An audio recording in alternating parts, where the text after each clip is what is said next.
Hello les mangeurs de livres. Alors, vous êtes rassasiés? Vous avez mangé plein de bouquins ces derniers temps? Toute cette semaine où je suis pas venu vous rabattre les oreilles sur de nouveaux livres inconnus. Eh ben, si vous n'êtes pas rassasiés, si vous en voulez encore, c'est parti. Bienvenue dans le podcast qui se délecte de livres en tout genre. Ce soir, cette nuit, car encore une fois, je vous parle des tréfonds de la nuit, on va parler du bug humain. Alors je pense que sauf si vous étiez en hibernation depuis quelques années, vous avez certainement dû entendre parler de ce livre parce que c'est un peu un livre phénomène, comme il en arrive parfois. Moi, ça faisait des années que je l'avais sur ma pile à lire, pardon, et il traînait. Bon, finalement, je me suis dit, allez, apparemment, c'est un livre important. Et en fait, c'est vrai, c'est un livre important. Alors, le bug humain, c'est quoi? C'est écrit par un neurologue qui s'appelle Sébastien Boller. Et en fait, il a eu une idée de génie, hein, notre ami Boller. C'est que il nous fait découvrir le fonctionnement du cerveau, comme c'est son métier, mais par ce biais, il nous explique pourquoi on est incapable de mettre fin au dérèglement climatique, au consumérisme et à tous ces fléaux modernes. Alors, c'est qui Sébastien Boller? C'est un ancien élève de l'école polytechnique. Il est spécialisé en neurobiologie moléculaire et il est aussi journaliste et chroniqueur et conférencier et écrivain. Et rédacteur en chef de la revue Cerveau et Psycho. Ça fait beaucoup quand même. Et apparemment, il a aussi travaillé pour France Inter et pour Arte. Et bon, il a écrit pas mal de bouquins en fait. Il a écrit Neuroland, il a écrit L'homme qui haïssait le bien, il a écrit Le bug humain. Et je crois qu'ensuite il a écrit un autre bouquin qui s'appelait Où est le sens, je crois. Ouais, parce que il y a 2-3 jours à Gibert, quand je suis parti voir s'il n'avait pas d'autres bouquins de sortie, à côté du bug humain, il y avait Où est le sens. Mais bon, c'est pas très important. Puisqu'on parle du bug humain. Alors c'est quoi le bug humain? Parce qu'en fait, le titre il est pas innocent. Donc comme c'est un neurologue, un neurobiologiste, il connaît parfaitement le fonctionnement de notre cerveau, en tout cas ce qu'on doit connaître aujourd'hui tant qu'il n'y a pas d'autres découvertes. Et par le biais de l'évolution de notre cerveau, et pas que de notre cerveau en fait, au début il nous fait un petit récapitulatif de l'évolution de la vie en fait, depuis des millions d'années. Et vous savez que dans l'évolution, nous on est arrivé assez tard et que on a hérité aussi de traits d'autres espèces avant nous. Et le cerveau en fait il s'est fait un peu par couche comme ça. Et par exemple, pour nous expliquer de ce dont il va nous parler, la zone du cerveau dont il va nous parler, il nous donne l'exemple d'un poisson qui s'appelle le lamproie. Alors c'est une espèce d'anguille qui suce un peu le sang là, dans les profondeurs. Et, il dit que c'est présent depuis 3 millions d'années ou quelque chose comme ça dans les fonds abyssaux. Et que, bon, bien sûr, il a un cerveau plus que réduit par rapport au nôtre, et moins développé, bien sûr, mais il a à la base de son cerveau, comme nous, un, j'allais dire un organe, non, parce que ça fait partie du cerveau, mais il a une zone qui s'appelle le striatum. Et en fait, le striatum, c'est ce qui va déclencher euh, ce qu'on appelle le circuit de récompense. C'est-à-dire que, euh, en fait, ce poisson, il est comme nous, il doit répondre à des besoins primaires. C'est quoi les besoins primaires?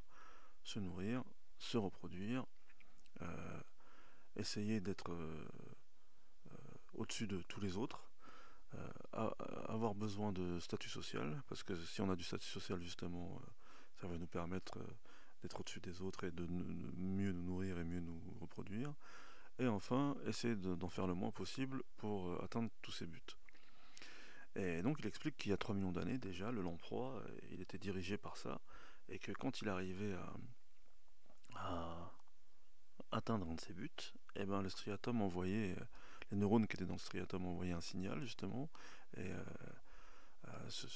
une petite glande qui est pas loin et qui envoyait de la dopamine, l'hormone de la récompense, l'hormone du plaisir. Et donc c'est un circuit qui fait que on en veut toujours plus, parce que quand on a ce shoot de récompense, on se sent bien, et que quand on comprend ce qui a provoqué cette récompense, on essaye toujours d'en avoir plus. Et donc il nous dit que depuis le lamproie, là, eh ben, apparemment tous les êtres vivants ont ce noyau là au centre du cerveau, le striatum, qui est à la base du système de récompense. Et donc on fait un grand bond dans l'évolution et on arrive à nous, les humains. Et en fait, pendant Sapiens, ça fait un peu plus de 300 000 ans qu'on est sur Terre. Bah, pendant, on va dire, 300 000 ans moins 2 siècles, là,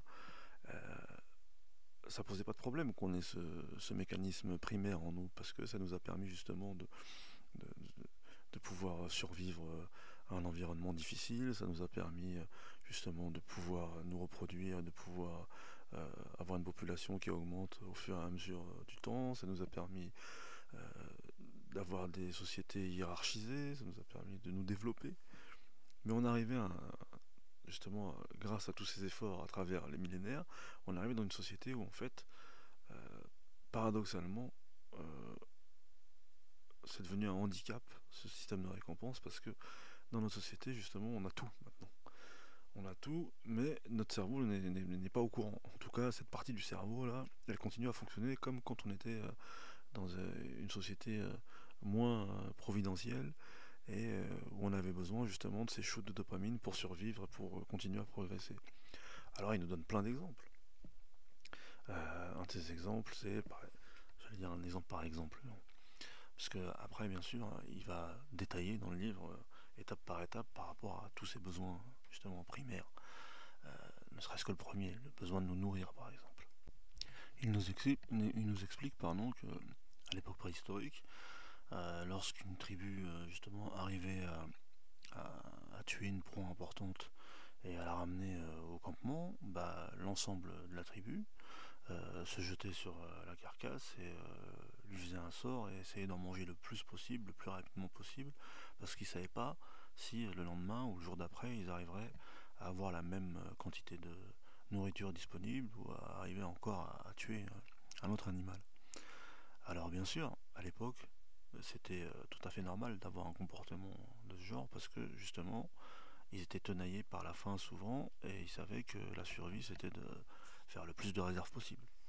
Mais aujourd'hui où on a des supermarchés plein de victuailles, où on peut commander par internet et se faire livrer chez nous, bah ça nous dessert en fait ce, ce type de comportement.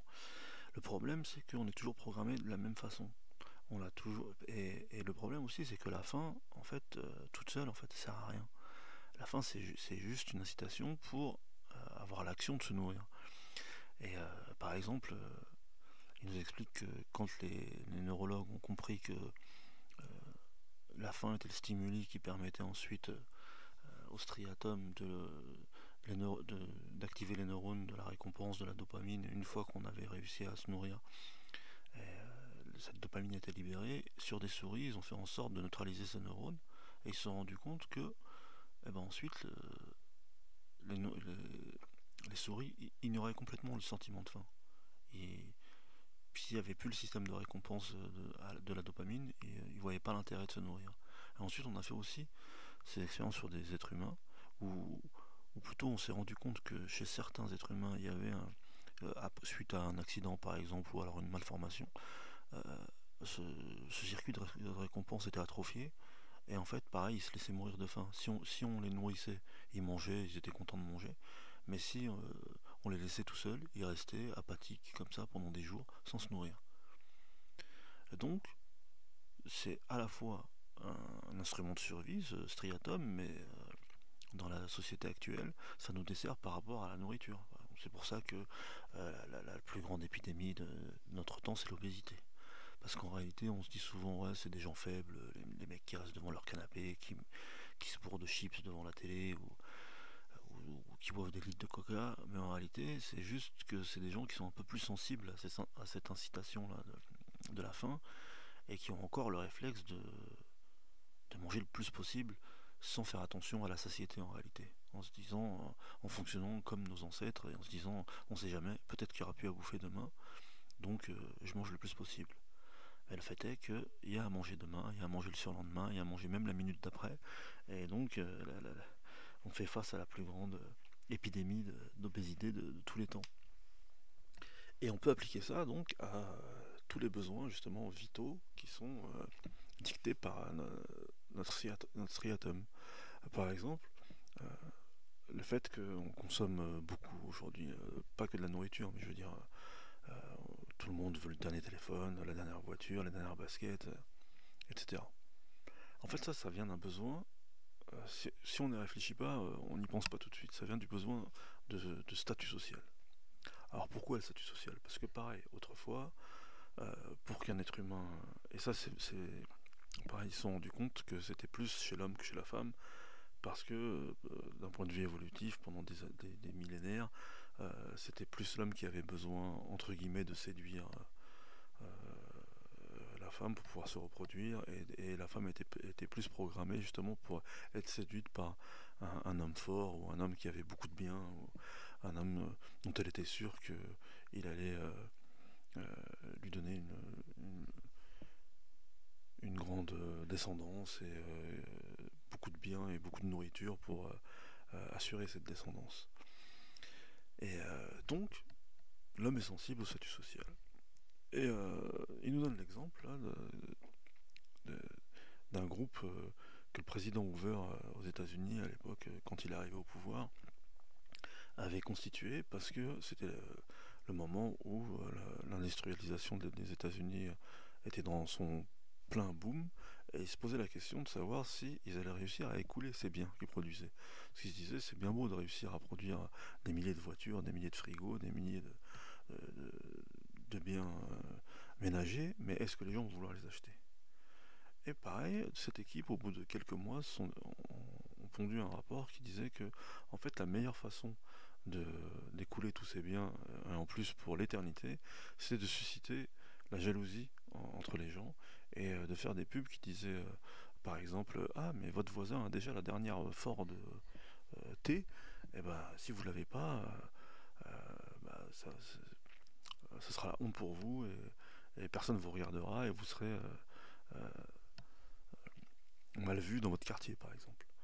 Et la dernière phrase du rapport, c'était il n'y a aucune inquiétude à avoir, nous sommes assurés d'avoir des parts de marché pour toujours. Et donc c'est extraordinaire, ça veut dire qu'en réalité, même ce consumérisme, alors bien sûr, hein, aujourd'hui on l'explique par la neurobiologie, et on commence à comprendre comment ça marche, mais pareil, c'est comme le fait de vouloir manger tout le temps. L'image qu'on avait des obèses, c'est la même image qu'on a de ceux qui se précipitent. Là, c'était le Black Friday, par exemple, à l'aube devant les magasins, et pour s'arracher un poste de télé ou une paire de baskets. Mais en réalité, alors bien sûr, on est tous inégaux face au striatum, on va dire. Il y en a qui arrivent à contrôler un peu plus que d'autres. Mais c'est peut-être pas leur responsabilité à 100% à ces gens qui vont s'arracher les vêtements pour pouvoir acheter la dernière nouveauté. C'est aussi parce qu'on est programmé pour ça en réalité.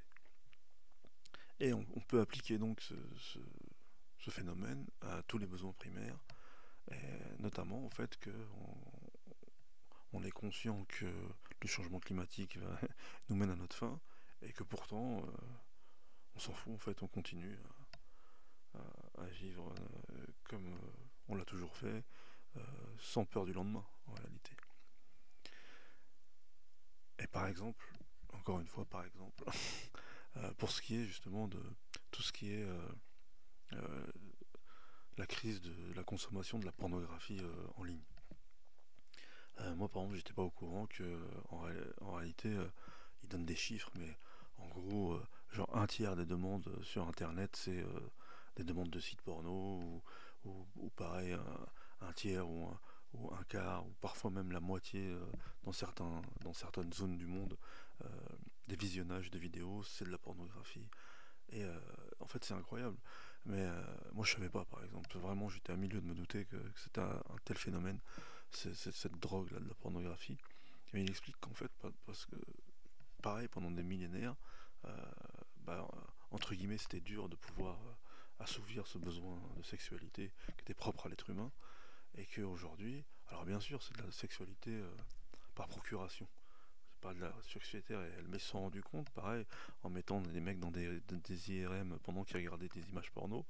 En fait, c'était le même circuit qui était mis en branle dans le cerveau, et c'était encore une fois le même circuit de la récompense avec la dopamine quand ils regardaient des, euh, des vidéos porno. Et en plus, pareil, pour tous les aspects de ce circuit de la récompense, en fait, c'est toujours la même chose. Plus on le sollicite, et plus il faut le solliciter plus fort en fait pour avoir la même dose de dopamine. Donc en fait, c'est pour ça qu'on s'arrête pas et qu'on veut toujours plus. Et en ce qui concerne, pareil, ce besoin de relations sexuelles et ce besoin de propager ses gènes pour assurer une descendance et pour être celui qui propage le plus justement ces gènes au travers de l'humanité, il donne pareil un chiffre. Il y a eu une étude qui a été faite sur Gengis Khan. Vous savez, le conquérant mongol. Alors on sait tous que c'est celui qui a conquis le plus grand empire de tous les temps en surface.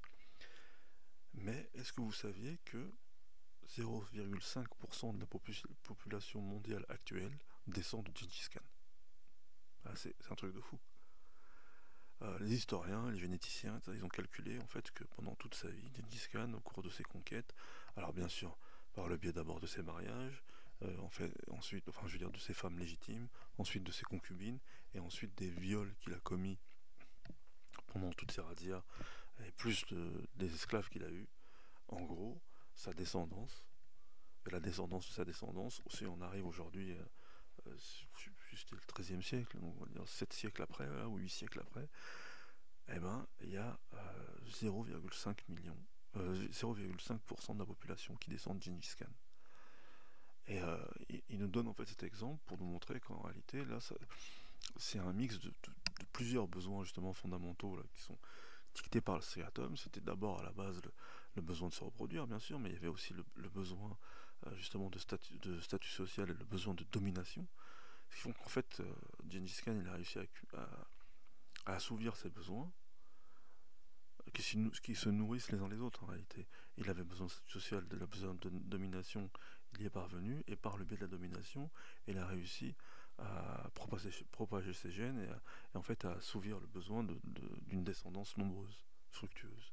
Alors bien sûr, vous allez me dire, bah, alors tous les comportements déviants en fait, ils sont expliqués par le striatum et à la limite, les gens sont pas responsables. C'est pas ce que Boller veut dire. C'est juste qu'il explique qu'en réalité, il y a un vrai soubassement chimique, neurologique en nous, qui nous fait nous comporter parfois euh, d'une manière qui est contre-productive en réalité pour nous. Euh, Justement, comme on est à l'âge des réseaux sociaux et à l'âge d'Internet, euh, il nous fait comprendre aussi pourquoi il y a un réel problème avec tous les réseaux sociaux. Je sais pas si vous vous rappelez, il y a 2-3 ans, il y a une ancienne de Facebook, et puis il y a même avant elle, celui qui avait été le responsable du développement de- du système de like, ou je sais plus quoi. C'est un Pakistanais, je crois. Enfin, quelqu'un qui est d'origine pakistanaise, mais qui était aux États-Unis, et qui finalement a démissionné lui aussi, et puis qui a commencé à lutter contre Facebook. En fait, ils disaient tous les deux la même chose. Ils disaient qu'en réalité, ils savent très bien comment fonctionne ce système de récompense, et que justement, ça joue encore une fois sur le besoin de statut social. Les neurologues, à travers leurs études, ils ont constaté qu'en fait, dans la vie normale, sans Internet, un être humain, il peut avoir au maximum une relation vraie avec à peu près 150 personnes. C'est-à-dire que c'est pour ça qu'autrefois, on va dire, c'est la tribu ou c'est le clan étendu, quoi. Donc, à l'intérieur de ça, bah, il y a la famille, il y a les amis, mais c'est à l'intérieur de ce cercle de 150 personnes maximum qui justement va jouer ce besoin de statut social, le besoin de fortifier certaines relations. Le problème par exemple de Facebook, c'est qu'on peut avoir 10 000 amis virtuels sur Facebook. Et donc, ça suscite euh, une crainte chez l'abonné de Facebook de se dire ce que j'ai mis comme contenu sur cette application là, sur ce réseau social, ça va être vu par tous ces gens, et s'ils me mettent pas un like, ça veut dire qu'en fait ils me mésestiment ou ils pensent du mal de moi, et donc il y a le striatum là qui joue à fond dans le cerveau, et qui fait baisser le moral de la personne si jamais elle n'a pas les likes qu'elle attend. Alors quand elle a des likes, la dopamine arrive, elle est contente, mais ça suscite l'envie d'en avoir encore plus. Et justement, la- l'ex de Facebook qui avait témoigné devant le Congrès américain, elle avait expliqué que Facebook avait fait des études et avait vu que les plus sensibles à ce phénomène, c'était les jeunes filles, les adolescentes, et qu'il y avait beaucoup de suicides à cause de ça. Et les neurologues ensuite ont constaté la même chose. Là, cette fois-ci, c'était les femmes justement qui étaient plus sensibles à cet aspect-là, euh, de statut social et d'angoisse liée à cette perte de statut, et surtout à l'époque de l'adolescence. Et c'est pour ça qu'il y avait beaucoup de jeunes filles qui avaient beaucoup de mal à résister aux réseaux sociaux pardon, et qui avaient des problèmes psychologiques. Et après, ils nous donnent plein d'exemples dans le livre d'ados qui ont eu beaucoup de problèmes, qui ont fait des tentatives de suicide, etc. Et donc, encore une fois, ça nous explique un problème vraiment actuel. Alors bien sûr, c'est pas une excuse, on peut pas réduire tous nos comportements à ce circuit de récompense, dopamine, etc. Mais ça explique quand même beaucoup de choses. Par exemple, justement, si on en revient au problème du changement climatique. Et le fait qu'on sait que dans X années, peut-être il y aura un réel effondrement et qu'on sera dans la merde. Bah, il donne l'exemple du test du marshmallow. Alors moi j'en avais déjà entendu parler de ce test. On prend des enfants de 6 ans, on leur met une assiette avec un marshmallow dedans et on leur dit si vous arrivez à tenir 3 minutes sans le manger, on vous en donne 2. Alors bien sûr la plupart des enfants ils craquent et ils mangent le marshmallow parce qu'ils se disent on n'est même pas sûr qu'il y en aura au bout de 3 minutes, puis de toute façon c'est irrésistible pour eux.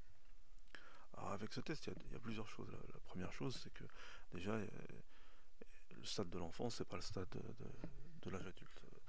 Quand on est enfant, on est quasiment qu'un système de récompense. Il n'y a pas encore le cortex là qui est suffisamment développé pour nous permettre de résister. Parce que c'est toujours un jeu entre justement le circuit de la récompense et la conscience en réalité, qui est plus dans le cortex et dans différentes zones du cerveau. Mais une fois que le cerveau s'est développé, et je ne sais pas si vous le savez, mais c'est qu'à l'âge de 26 ans que le cerveau est enfin développé entièrement. Euh, Pareil, les scientifiques ont fait des tests avec des étudiants qui étaient donc plus âgés en leur disant je te donne 10 dollars, mais si tu attends je sais pas, une semaine, je t'en donne 30 au lieu de 10. Alors là, pareil, il y avait une partie des, des étudiants qui acceptaient d'attendre, mais la majeure partie, ils se disent bah non, je préfère garder 10 dollars dans ma poche maintenant et moi je le dépense quoi.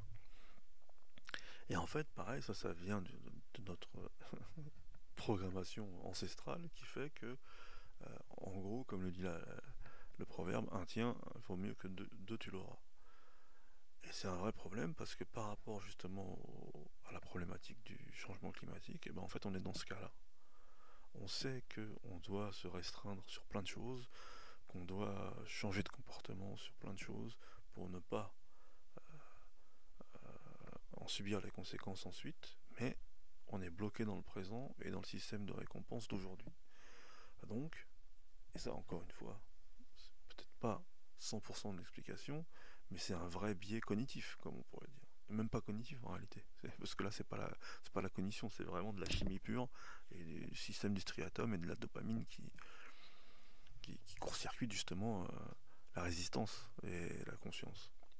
Alors, une fois qu'il nous a expliqué tous ces aspects là, des besoins primaires qu'on doit à chaque fois assouvir pour avoir notre shoot de dopamine, justement, il nous explique qu'on n'est pas que des récepteurs de dopamine et qu'on peut aussi résister.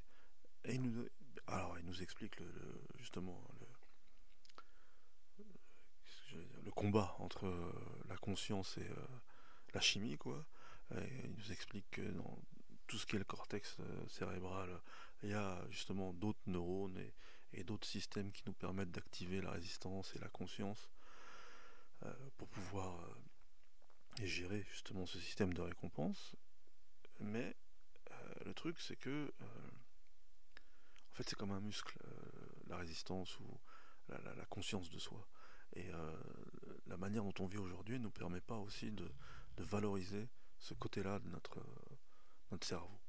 Alors, il donne l'exemple de Christophe André, là vous avez sûrement dû entendre parler de lui, pareil, il a écrit 1000 bouquins sur la méditation consciente, ou je sais plus, c'était quoi déjà le terme?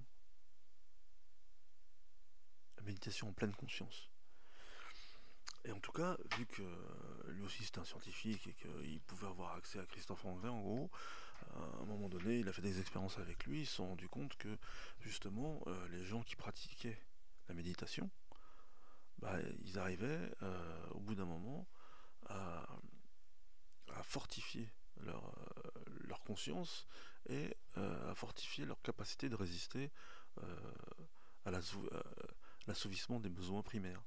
Et ça leur permet. Par exemple, ils se sont rendus compte que pour ce qui était des régimes, justement pour les obèses là, dont on parlait au début, ils se sont rendus compte que justement, à la différence des régimes qui marchent pas, avec l'effet yo-yo, etc., les gens qui pratiquaient la méditation en pleine conscience, au bout d'un moment, ils arrivaient à perdre et à pas regagner minimum 3,5 kg. Alors vous allez me dire, pour quelqu'un qui paye 100 kg, c'est peut-être pas beaucoup, mais c'est déjà 3,5 kg de perdu pour toujours, et parfois ça pouvait aller jusqu'à 10 kg, etc.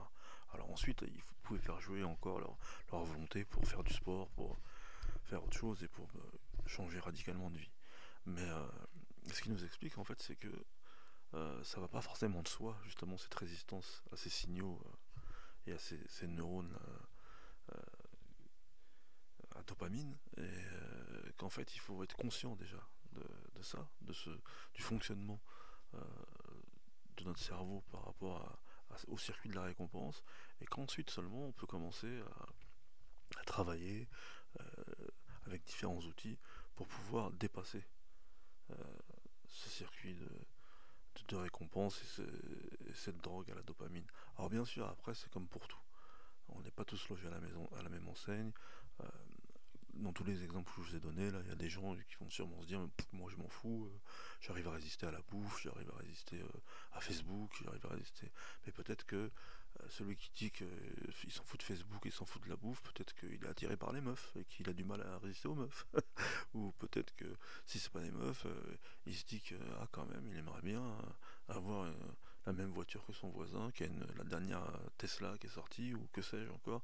Et si on réfléchit bien, en réalité, euh, si on prend toute la palette des besoins primaires et toute la palette des shoots de dopamine euh, qu'on peut recevoir si on les assouvit, on se rend compte tous que on n'est peut-être pas dans le cas où qu'est-ce que je veux dire, on est faible, genre à tous les niveaux, mais sûrement en réfléchissant, on doit sûrement être faible au moins à un ou deux niveaux. Et c'est suffisant déjà pour se retrouver dans la panade dans plein de cas. Donc, je crois que j'ai fait le tour en gros du sujet du bouquin, mais j'espère que je vous ai donné envie de le lire. Et sinon, si je vous ai pas donné envie de le lire, bah dites-le moi en commentaire. J'ai jamais reçu de commentaire.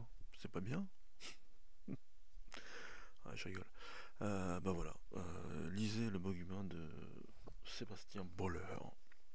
Et mettez-moi des pouces. Parce que justement, moi aussi j'ai un striatum.